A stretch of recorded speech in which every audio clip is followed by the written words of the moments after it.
এই প্রিমিস, তুই আমার বাসা থেকে এখন বের হ। তোর জন্য আজকে আমার এই অবস্থা। তুই যদি ওই রেস্টুরেন্টে না যেতি তাহলে ওইখান থেকে আমি উঠতামই না, আর ওই ছেলের সাথে ডাক্কাও খেতাম না। তোর জন্য হয়েছে এসব। আরে কোয়েল, তোমার কি হয়েছে? তুমি প্রিমিস এভাবে বকতেছো কেন? ও তোমাকে হেল্প করার জন্য এখানে আসছি, আর তুমি ওকেই বকতেছো।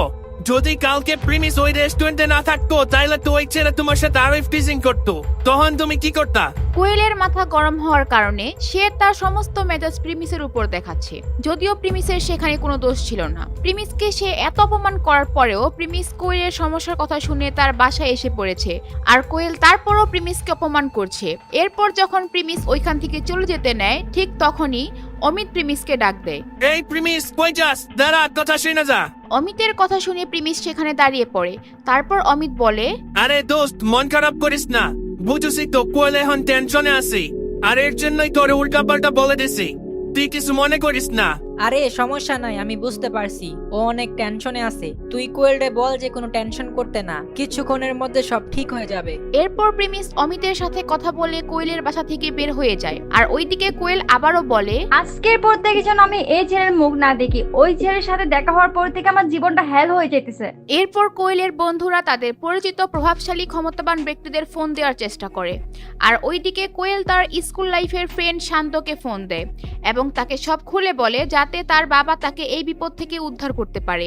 আর তার বন্ধুরাও অনেকেই ফোন দেয়, কিন্তু সবাই খান গ্রুপের নাম শুনে ভয় পেয়ে যায়। আর এইদিকে প্রিমিস কোয়েলের বাসা থেকে বের হয়ে সে তার ফোনটা হাতে নেয়, আর সে একজনের নাম্বার মনে করার চেষ্টা করে। একটুখানি মাথায় জোর দেওয়ার পরই তার একটু মনে পড়ে, আর সে ওই নাম্বারে কল দেয়। 2-3 বার কল দেওয়ার পর একজন কল ধরে।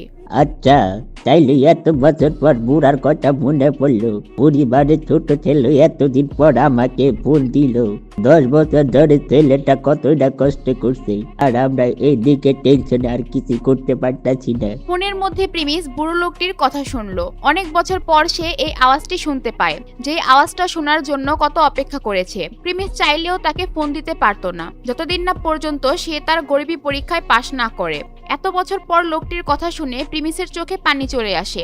এত বছর একলা থাকার কারণে প্রিমিস ভুলেই গিয়েছে যে তারও একটি পরিবার আছে। প্রিমিসের চোখে পানি আসা সত্ত্বেও সে হাসি মুখে বলে, আরে কাশেম মিয়াজি, আপনার গলার সুর শুনে মনে হইতেছে আপনি অনেক গম্ভীর হয়ে আছেন। আপনি বিশ্বাস করবেন না, এত বছর পর আপনার গলার আওয়াজ শোনার পর আমার অনেক ভালো লাগতেছে। তো যাই হোক, আমি একটা কাজের জন্য আপনাকে ফোন দিয়েছি। আচ্ছা বলো, এই বুড়া তোমার জন্য কি সাহায্য করতে পারে? আচ্ছা, আমি যেহেতু পরিবারের পরীক্ষায় পাশ করছি, তাহলে কি আমি এখন আমার পরিবারের সমস্ত পাওয়ার ব্যবহার করতে পারবো? হ্যাঁ হ্যাঁ, অবশ্যই। তুমি তো গত পরশুদিন পরিবারের পরীক্ষায় পাশ করছো। তোমার যত অধিকার আর পাওয়ার বন্ধ করে দিছিল, সব এখন সরিয়ে দিছি। তুমি এখন চাইলে সব কিছু করতে পারবে। আচ্ছা ঠিক আছে, আমি একটা কাজ করতে চাই। ওই যে আব্বাস খান আছে না, খান গ্রুপের মালিক, আমি ওনার মুখ দিয়ে কিছু কথা বলাইতে চাই। খান গ্রুপ? এই খান গ্রুপ আবার কার? কাশেম মিয়া তার মাথার মধ্যে একটু প্রেসার দিয়ে মনে করার চেষ্টা করে, কিন্তু তারপরেও খান গ্রুপ নামে যে একটা কোম্পানি আছে সেটা সে মনে করতে পারে না। আরে ঢাকা শহরের ছোটখাটো একটা কোম্পানি। প্রিমিস জানে তাদের চৌধুরী গ্রুপ সারা বাংলাদেশের মধ্যে জনপ্রিয়। তাদের গ্রুপের কাছে খান কোম্পানি কিছুই না। আচ্ছা, ঢাকা সিটির কোম্পানি, সমস্যা নাই, কাজ হয়ে যাবে। আমি বারেক মিয়ারে এখনই ফোন করে বলে দিতেছি, ও এই কাজটাই হ্যান্ডেল করবে। ঢাকা সিটির কাজগুলা তো বারেক মিয়াই দেখে। আচ্ছা, আপনি আব্বাস খানের মুখ দিয়ে কি কথা বলাতে চান? খান গ্রুপের মালিককে বললেন যে এখন যে তারা কোয়েল গ্রুপের উপর যে একটা অ্যাকশন নিতে যাচ্ছে, ওইটা যেন তারা বন্ধ করে দেয়, আর কোয়েল গ্রুপের কাছে যেন তারা মাপ চায়। আচ্ছা ঠিক আছে, আপনি কোনো টেনশন নিয়েন না, প্রবলেম সলভ হয়ে যাবে। আধা ঘন্টার মধ্যে আমি এটা সমাধান করে দিতেছি। এরপর প্রিমিস ফোন কেটে দেয়, আর এইদিকে কোয়েল তার বন্ধুর আব্বুকে দিয়ে এই কাজটা সমাধান করার চেষ্টা করে।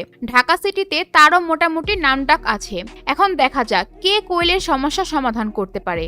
এইদিকে চৌধুরী গ্রুপের কাশেম মিয়া বারেক মিয়ার সেক্রেটারিকে কল করে, আর এখনই তার সাথে যোগাযোগ করতে বলে। কিন্তু ওই সময় বারেক মিয়া একটা বড় মিটিং এর মধ্যে বসে পড়ে। সেই মিটিং এর মধ্যে ঢাকা শহরের বড় বড় বিজনেসম্যানরা ছিল। তারা যে মিটিংটি করতেছিল সেটি প্রায় 1500 কোটি টাকার লেনদেনের। আর ঠিক ওই সময় বারেক মিয়ার সেক্রেটারি মিটিং রুমে ঢুকে পড়ে। আরে তুমি এখানে? আরে এখন তো মিটিং চলতেছে, তুমি কি দেখতেছো না? স্যার খুব ইমার্জেন্সি একটা বিষয়। আচ্ছা ঠিক আছে, তাহলে এদিকে আসো, কি হয়েছে বলো।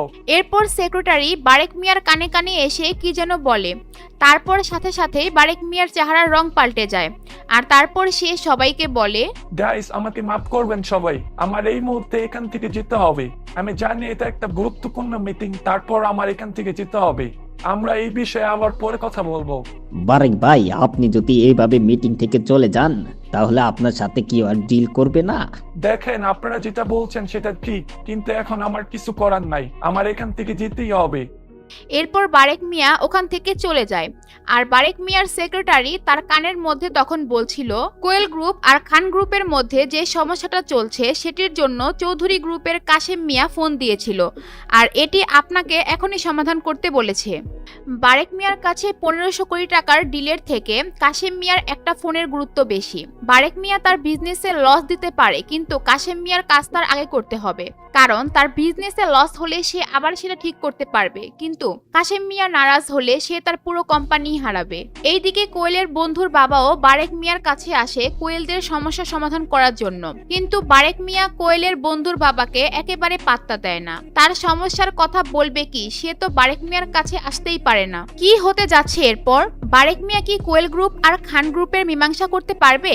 আর যদি পারেও, সেটা যে প্রিমিস করেছে সেটা কি জানতে পারবে? প্রিমিসের আসল পরিচয় কি সবার সামনে চলে আসবে? সেগুলো জানতে চাইলে অবশ্যই দিবস গেমিং এর ইউটিউব চ্যানেলটি সাবস্ক্রাইব করে নোটিফিকেশন বাটনটি বাজিয়ে রাখেন।